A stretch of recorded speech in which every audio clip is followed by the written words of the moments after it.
কৃত্রিম বুদ্ধিমত্তা, ইলেকট্রনিক শিল্প এবং তরুণদের উদ্ভাবনী সক্ষমতাকে জাতীয় উন্নয়ন আধুনিকায়নের গুরুত্বপূর্ণ চালিকা শক্তি হিসেবে বিবেচনা করা হচ্ছে। ডিজিটাল অর্থনীতির বিকাশে কন্টেন্ট ক্রিয়েটর ও ফ্রিল্যান্সারদের জন্য বড় স্বস্তির খবর এসেছে প্রস্তাবিত বাজেটে। তাদের সেবার ওপর আরোপিত 15% ভ্যাট সম্পূর্ণ প্রত্যাহারের প্রস্তাব দিয়েছেন অর্থমন্ত্রী। নাগরিক সেবাকে জনবান্ধব করা উদ্যোগ গ্রহণ করা হয়েছে। বাজেট বক্তব্যে তিনি বলেন, প্রযুক্তি নির্ভর অর্থনীতি গড়ে তোলা এবং ডিজিটাল সেবা খাতকে আরও গতিশীল করতে এই উদ্যোগ নেওয়া হয়েছে।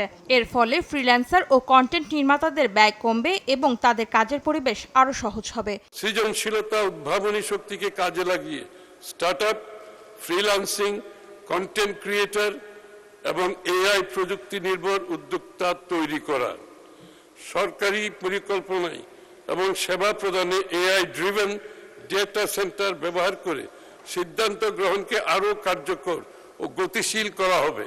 এই খাতে নতুন নতুন উদ্যোক্তাদের উৎসাহিত করার জন্য আগামী 26-27 অর্থ বছরে 500 কোটি টাকা বরাদ্দের প্রস্তাব করছি। এসব উদ্যোগ বাংলাদেশকে একটি উদ্ভাবন নির্ভর, প্রযুক্তি সমৃদ্ধ ও আত্মনির্ভরশীল রাষ্ট্র হিসাবে রূপান্তরে গুরুত্বপূর্ণ ভূমিকা পালন করবে। আপনি কি রিসেলার? হোলসেল প্রাইসে সেরা আইটি প্রোডাক্ট খুঁজছেন? এখনই চলে আসুন ইস্টার্ন আইটি হোলসেল ডিল জোনে।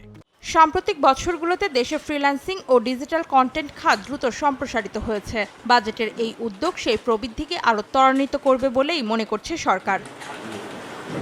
সরকারের আশা, এই কর সুবিধা তরুণদের ফ্রিল্যান্সিং ও ডিজিটাল কন্টেন্ট তৈরিতে আরও উৎসাহিত করবে। একই সঙ্গে বৈদেশিক মুদ্রা অর্জন এবং প্রযুক্তি নির্ভর কর্মসংস্থান সৃষ্টিতেও ইতিবাচক ভূমিকা রাখবে। অন্তরা সেন, সময় সংবাদ, ঢাকা।